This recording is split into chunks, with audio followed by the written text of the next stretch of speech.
ইসলামে ছবি আঁকা বা চিত্রাঙ্কন করা এতে কোনো বাধা নেই। আপনি চাইলে ফুলের ছবি আঁকতে পারেন, গাছের ছবি আঁকতে পারেন, পাহাড়ের ছবি আঁকতে পারেন, আকাশের ছবি আঁকতে পারেন, ঘরের ছবি আঁকতে পারেন। এনভায়রনমেন্টাল ডিজাইনের জন্য যে ডিজাইন দরকার বা আর্কিটেকচারাল ডিজাইনের জন্য যে সমস্ত ডিজাইন দরকার, এই সব ধরনের ডিজাইন করা, স্কেচ করা, পোর্ট্রেট করা, এগুলো ইসলামে জায়েজ আছে।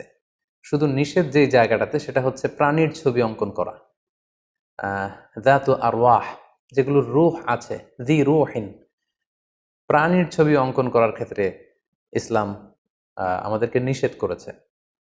সেটা মানুষের ছবি হোক, এটা অন্য কোনো প্রাণ, যেটার ভেতরে প্রাণ আছে, প্রাণ খুঁজে পাওয়া যাবে, সেটার ছবি আঁকা ইসলামে নিষিদ্ধ।